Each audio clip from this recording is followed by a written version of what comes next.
So today we're going to go through Google search and where we've been and where we're going. And there's a lot of changes coming up with AI. So it's definitely a great video to stick around until the end and hear about the search generative experience that is now coming online for Google.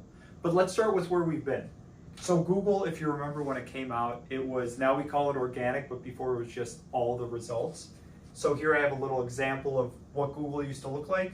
You'd search something and you'd get this great organic result. So anything you looked on Google is, hey, we found it naturally, and then Google said, okay, it's time to monetize.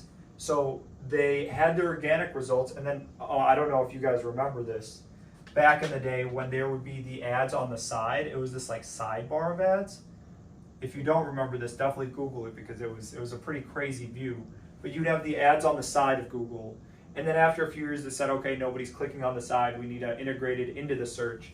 They brought it up here, made it look a little bit nicer. So now, as it evolved, you have ads organic, and this is actually no longer here. Now organic, as Google continued to evolve, they actually added in a separate section for organic called the map, which are technically organic results, but they're local organic results. So this little organic section got pushed down again, and they added in the map listing. So these are the local results. When Google started saying, hey, we assume that our searchers are more locally oriented, they want something local. If you look up the best pizza, they're assuming that it's in your local city and not in the world. So this map section got thrown in.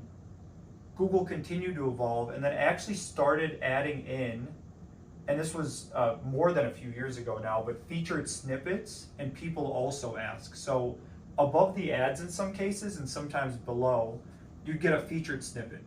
So that would be if you look up, what's a good example? Current time in a certain area. It would just be Google would answer your question instead of sending you to a specific website. It's not specifically the weather, but you could see it when you Google the weather. Google just answers that right up top. And sometimes you'll even notice at the bottom it says we've pulled this from this specific source.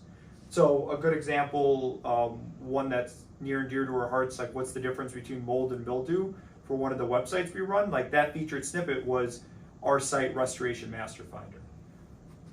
So featured snippets came in, and a subsection of this was people also ask, another great section where you'd have those little drop downs of, hey, did you ask a question? Well, we might have some other answers for you as well. So let's go through the last new ad that has actually hit Google in the last few years has been local services ads. So local services ads for a lot of local businesses, disaster restoration, lawyers, home care in some cases, a lot of services that need lead generation. Google is trying to get into that space. So they threw in local services ads at the top as saying, hey, these are registered businesses that you can reach out on Google's behalf. And they actually track those leads, and those are paid results. So those aren't organic, these are ads as well, if you notice those. Let's get into what you came here for, the search generative experience. So where is this going to be? What is it going to look like? What is it going to look like? It's honestly going to look very similar to ChatGPT and Google. Well, it used to be called Bard, now it's called Gemini.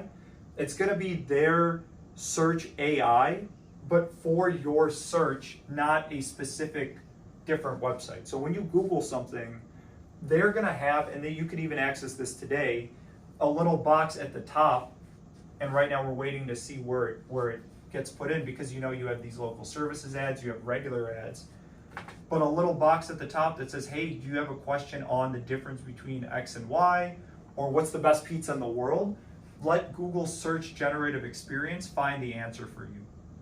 And this is actually going to pull from, not featured snippets was one website, this will actually pull from a couple of websites and combine the answer and actually credit those sources with the answer, which is great to see. Versus in a lot of cases, ChatGPT just provides you an answer. Google's actually looking at that click-through as part of their search generative experience. Now, what we're waiting to see is it going to come in at the top, under the ads? I know one of the question marks that Google's working on is speed, because a lot of us, when we search something, we just expect the search to come up in seconds, so not even seconds, milliseconds. So we're just waiting to see how this plays out, but the future is definitely around this search generative experience. and how it factors into Google's current environment of organic maps, ads. There's been a lot of evolutions in the last multiple decades, and we're interested to see where we go next. Thank you.